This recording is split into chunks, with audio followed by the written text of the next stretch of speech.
श्री कृष्ण गोविंद हरे मुरारी नाथ नारायण वासुदेवा।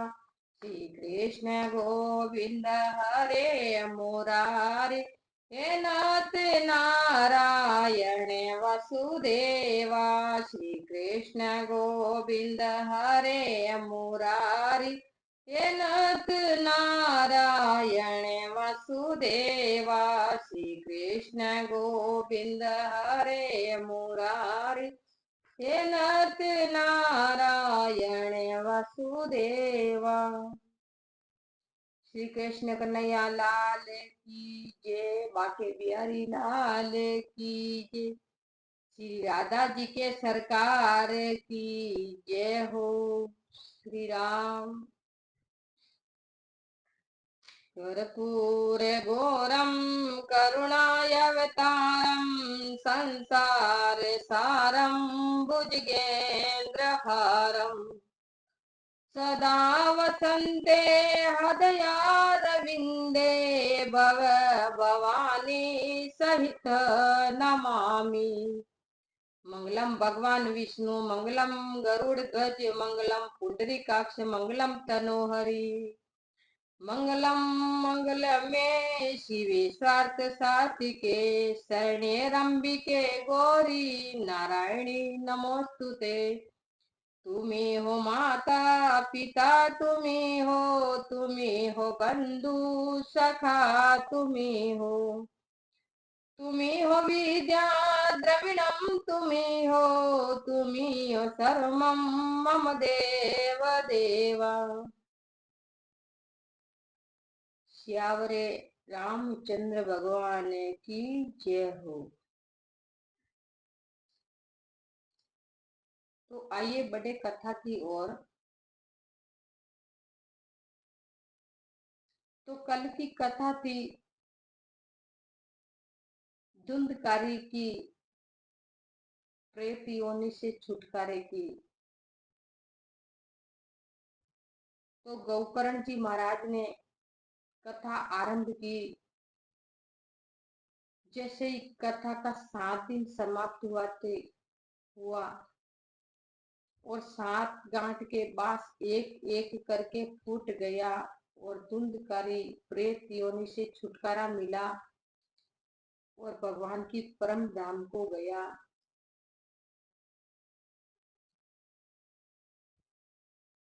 तो सुखदेव जी महाराज कहते हैं कि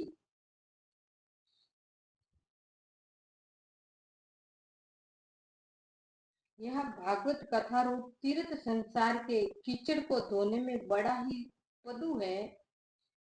विद्वानों का कथन है कि जब यह हृदय में स्थित हो जाता है तब मनुष्य की मुक्ति निश्चय ही है और मनुष्य की मुक्ति निश्चय समझनी चाहिए। जिस समय धुंधकारी ये सब बातें कह रहा था, जिसके लिए वैकुंठवासी पार्षदों के सहित एक विमान उतरा, उससे सब और मंगलाकार प्रकाश फैल रहा था। सब लोगों के सामने ही धुंधकारी उस विमान पर चढ़ गया। तब उस विमान पर आए हुए पार्षदों को देखकर उनसे गौकर्ण ने यह बात कही। गौकर्ण जी ने पूछा कि भगवान के प्रिय पार्षदों, यहाँ तो हमारे अनेकों शुद्ध हृदय श्रोत्रागण हैं। उन सब के लिए आप लोग एक साथ बहुत से विमान क्यों नहीं लाए? हम देखते हैं कि यहाँ सभी ने समान रूप से कथा सुनी है, फिर फल में इस प्रकार का भेद क्यों हुआ? ये आप कृपा करके मेरे को बताइए।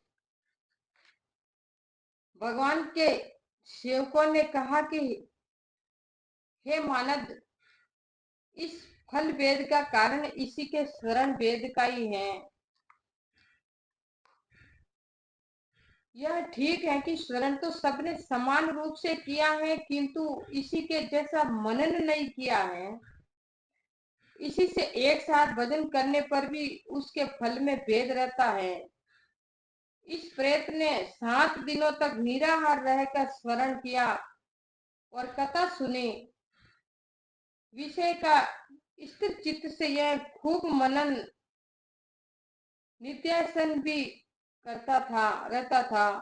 जो ज्ञान दृढ़ नहीं होता है वह व्यर्थ हो जाता है। इसी प्रकार ध्यान न देने में स्वर्ण का संदेह से मंत्र का और चित्त के इधर उधर भटकते रहने से जब का भी कोई फल नहीं मिलता है। वैष्णवहीन देश अपात्र को कराया हुआ श्राद्ध भोजन, अश्रोत्रिय को दिया हुआ दान एवं आचारहीन कुल का इन सब का नाश हो जाता है। गुरु वचनों में विश्वास, दीनता का भाव, मन के दोषों पर विजय और कथा में चित्त की एकांतता इत्यादि नियमों का यदि पालन किया जाए तो स्वर्ण का यथार्थ फल मिलता है। यदि ये श्रोता सुनने वाला फिर से श्रीमद् भागवत की कथा सुने तो निश्चय इसको वैकुंठ की प्राप्ति होगी। और गौकर्ण जी आपको तो भगवान स्वर निश्चय ही सबको वैकुंठ की प्राप्ति होगी। और गौकर्ण जी आपको भगवान स्वयं आकर गौलोक धाम में ले जाएंगे। यो कहकर वे सब पार्षद श्री हरि कीर्तन करते हुए वैकुंठ लोक को चले गए। श्रावण मास में गौकर्ण जी ने फिर उसी प्रकार सप्ताह यज्ञ क्रम से कथा कही और उस श्रोताओं ने उसे फिर सुना। नारद जी इसी कथा की समाप्ति पर जो कुछ हुआ वह सुनिए। वहां भक्तों से भरे हुए विमानों के साथ भगवान खुद प्रकट हुए। सब ओर से खूब जय जयकार और नमस्कार की ध्वनि होने लगी। बोली श्री कृष्ण चंद्र भगवान की जय हो। भगवान स्वयं हर्षित होकर अपने पांचजन्य शंख की ध्वनि करने लगे और उन्होंने गौकर्ण को हृदय से लगाकर अपने ही समान बना लिया। उन्होंने क्षण भर में ही धन्य और अन्य सब श्रोताओं को भी मेघ के समान श्याम वर्ण रेशमी पीतांबरधारी तथा किरीट और कुंडलादि से विभूषित कर दिया। उस गांव में कुत्ते और चांडाल पर्यंत जितने भी जीव थे वे सभी गौकर्ण जी की कृपा से विमानों पर चढ़ा लिए गए तथा जहाँ योगी जन जाते हैं उस भगवत धाम में वे भेज दिए जाते हैं। इसी प्रकार भक्तवत्सल भगवान श्री कृष्ण कथा श्रवण से प्रसन्न होकर श्री गौकर्ण जी को साथ ले अपने ग्वाल बालों के प्रिय गोलोक धाम में चले गए। पूर्व काल में जैसे अयोध्यावासी भगवान श्री राम के साथ साकेत धाम सिधारे थे, उसी प्रकार भगवान श्री कृष्ण उन सबको योगी दुर्लभ गोलोक धाम को ले गए। जिस लोक में सूर्य चंद्रमा और सिद्धों की भी कभी गति नहीं हो सकती उसमें भी श्री भक्तवत्सल श्रीमद् भागवत शरण करने से चले गए। नारद जी सप्ताह यज्ञ के द्वारा कथा श्रवण करने से जैसा उज्ज्वल फल संचित होता है उसी के विषय में हम आपसे क्या कहें।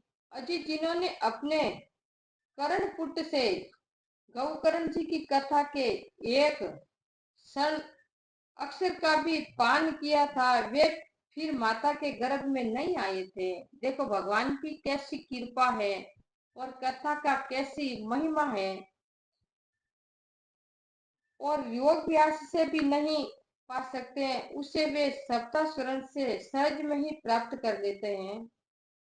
इसी परम पवित्र इतिहास का पाठ चित्रकूट पर विराजमान मुनीश्वर सांडिल्य भी ब्रह्मानंद में मग्न होकर करते रहते हैं। यह कथा बड़ी ही पवित्र है। एक बार के स्मरण से ही समस्त पाप राशि को भस्म कर देती है। यदि इसी का श्राद्ध के समय पाठ किया जाए तो इसी से पितृगण को भी बड़ी तृप्ति होती है और नित्य पाठ करने से मोक्ष की प्राप्ति होती है। देखो कथा का कैसा रहस्य और कैसा लाभ है।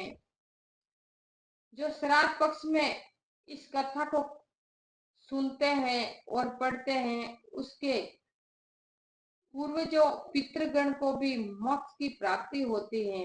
वो पितर कभी किसी को दुखदाई नहीं रहते हैं और परम धाम भगवान उसको ले जाते हैं।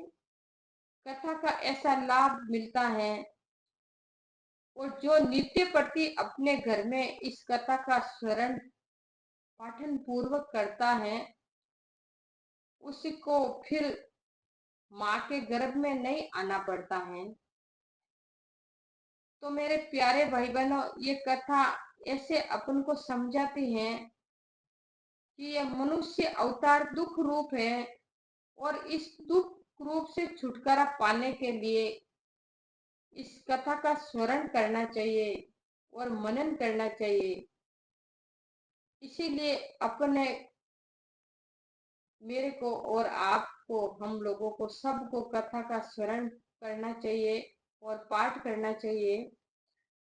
नित्य प्रति भागवत का जो एक पन्ना भी अपने घर में किसी को सुना दिया, पढ़ लिया, उसका भी बहुत लाभ मिलता है।